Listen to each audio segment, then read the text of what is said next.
Hello guys, இன்னைக்கு big pass வீட்டுக்குள்ள சுனிதா மற்றும் வர்ஷினி வெங்கட் அவர்கள் உள்ளே வந்திருக்காங்க. ஸோ உள்ளே வந்த உடனே நம்ம சௌந்தர்யா, அப்புறம் ஜாக்லின், விஜய் விஷால் இவங்க எல்லாரையும் வந்து தெரிக்க விட்டுட்டு இருந்தாங்க. சொல்லப்போனால் ஒட்டுமொத்த பேரையும் ரோஸ்ட் பண்ணிட்டு இருந்தாங்க அப்படின்னு வந்து சொல்லலாம். அண்ட் இன்னொரு பக்கம் வந்து பார்த்தீங்க அப்படின்னா சுனிதா அவர்கள் வந்து நம்மளுடைய முத்துக்குமரன் அவர்களுக்கு வேற லெவலில் ஒரு அட்வைஸ் வந்து கொடுத்தாங்க.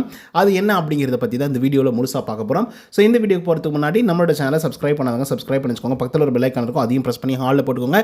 இந்த வீடியோ குறைஞ்சபட்சம் ஒரு 1000 லைக்கான எதிர்பார்க்குறோம். ஸோ லைக் போடுங்க, வீடியோ பாருங்கள். வாங்க இன்று வீடியோ வந்து போகலாம். முதல் விஷயம் என்ன அப்படின்னு பார்த்தீங்கன்னா, சுனிதா அண்ட் வர்ஷினி வெங்கட் ரெண்டு பேருமே உள்ளே வந்த உடனே எல்லாரும் ரோஸ்ட் பண்ணாங்க அப்படின்னு வந்து சொன்னோம் இல்லையா. எல்லாரும் ரோஸ்ட் பண்ணிட்டு அதுக்கப்புறம் வந்து முத்துக்குமரன் கிட்ட போய் வந்து பேசுகிறாங்க. பேசும்போது என்ன சொல்கிறாங்க அப்படின்னா, என்ன ஸ்னோ அப்படின்னு சொல்லி நம்ம முத்துக்குமரன் கூப்பிடும்போது நம்மளுடைய சுனிதா அவர்கள் ஓகேடா நல்லா தானே இருக்கேன், ஒன்றும் பிரச்சனை இல்லை, நீ எப்படி இருக்க அப்படின்றதெல்லாம் விசாரிச்சுட்டு அதுக்கப்புறம் வந்து பார்த்தீங்கன்னா கேட்குறாங்க, நீ சூப்பராக ப்ளே பண்ணிகிட்டு இருக்க, வேறு லெவலில் கேம் ப்ளே பண்ணிகிட்டு இருக்க, நீ சூப்பராக உன்னுடைய தாட் ப்ராசஸ், உன்னுடைய கேம் ப்ளே, உன்னுடைய ஸ்ட்ராட்டஜி எல்லாமே ஓகே.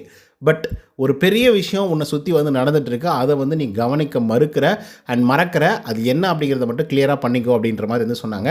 அது என்ன அப்படின்னு சொல்லி கேட்கும்போது சுனிதா அவர்கள் சூப்பராக ஒரு அட்வைஸ் கொடுத்தாங்க. அது என்னென்னா, நீ வந்து ஒரு சிலரை வந்து பிடிச்சி வச்சுக்கிற இல்லையா, அவங்களுக்காக சில விஷயத்தை வந்து பண்ணணும்னு நினைக்கிற இல்லையா, இன்ஃப்ளூயன்ஸ் படுத்துகிற இல்லையா, அதே மாதிரி மேனிப்புலேட் பண்ணுற இல்லையா.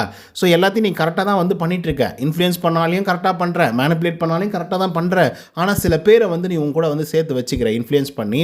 அது என்ன ஆகுது அப்படின்னு பார்த்தீங்கன்னா, உன்னுடைய ஓட்டை அப்படி உன்னுடைய ஓட்டை வந்து உடச்சி அவங்களுக்கு வந்து போகிற மாதிரி வந்து ஆகிடுது. ஸோ அதனால் இந்த ஓட் பேங்கிங்கை மட்டும் கரெக்டாக கான்சென்ட்ரேட் பண்ணி, யார் வந்து பொய்யா பழகிறாங்க, யார் உண்மையாக இருக்கிறாங்க அப்படிங்கிறது ரொம்ப கான்சென்ட்ரேட்டடாக வச்சுக்கணும். ஏன்னா உன்னுடைய ஓட்டை வந்து உடைக்க தான் பார்க்குறாங்க. நீ ஒரு ஆளுக்கிட்ட பயங்கரமாக டைம் ஸ்பெண்ட் பண்ணி உன்னுடைய இதெல்லாம் வந்து ஷேர் பண்ணிகிட்ருக்க அப்படிங்கிற பட்சத்தில் மக்கள் என்ன யோசிக்கிறாங்க அப்படின்னா, ஓகே இது வந்து முத்துக்குமரனுக்கு வந்து சூப்பராக இருக்கே, முத்துக்குமரன் கூட இவங்க எப்போது இருந்துட்டு இருக்காங்களே, பயங்கர சப்போர்ட்டிவாக இருக்காங்களே அப்படிங்கிற மாதிரி உன்னுடைய ஓட்டு எப்படி உனக்கு வரக்கூடிய ஓட்டை வந்து ஸ்ப்ளிட் பண்ணி அவங்களுக்கு போட்டுறாங்க. ஸோ அதில் நீ கொஞ்சம் கான்சன்ட்ரேஷனாக இரு அப்படின்ற மாதிரி சுனிதா அவர்கள் சரியான அட்வைஸ் வந்து முத்துக்குமரன் அவர்களுக்கு வந்து கொடுத்தாங்க. அதை முத்துக்குமரனும் அக்செப்டும் செய்ய ஆரம்பிச்சிட்டாங்க.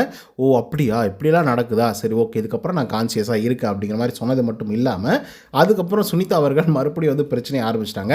அது என்னன்னா, டேய் நீ தானே என்னை வந்து நாமினேட் பண்ண, நீ நாமினேட் பண்ணி தானே நான் வெளியே போனேன் அப்படின்னு வந்து சொல்லியிருப்பாங்க. அதுக்கு வந்து நம்மளுடைய முத்துக்குமரன் அவர்கள் வந்து தடுமாறி சில பதில்கள்லாம் வந்து சொன்னால் கூட சுனிதா அவர்கள் வந்து அதை ஏற்றுக்கிற மாதிரி வந்து இல்லை நீ நாமினேட் பண்ண, அதனால தான் நான் வெளியே போயிட்டேன், நீ அந்த கில்லர் கைன் டாஸ்க் வந்துச்சு இல்லையா, அதுக்கப்புறம் என்னை நாமினேட் பண்ண அப்படின்னு சொல்லும்போது முத்துக்குமரன் வந்து சொல்கிறாப்புல, இல்லை நான் எப்படி சொல்லி நாமினேட் பண்ணியிருப்பேன்னு உங்களுக்கு தெரிஞ்சிருக்கும், எப்படின்னா சொல்கிறேன் ஆனால் நாமினேட் பண்ணலை அப்படின்னு சொல்லி இவங்க ரெண்டு பேருக்குள்ளே சின்ன கருத்து மோதலும் வந்திருந்தது. ஸோ சுனிதா அவர்கள் முத்துக்குமரன் கிட்ட இந்த ஒரு அட்வைஸ் சொல்லியிருக்காங்க இல்லையா, அதாவது ஓட் பேங்கிங் உடையதா பார்த்துருந்து கூட அப்படின்றது. ஸோ இதை பற்றின உங்களோட கருத்துக்கள் என்ன அப்படிங்கிறத கமெண்ட்ஸில் சொல்லுங்கள். இந்த வீடியோ பிடிச்சிருந்தால் லைக் அண்ட் சப்ஸ்கிரைப் பண்ண மறந்துடாதீங்க. நன்றி, வணக்கம்.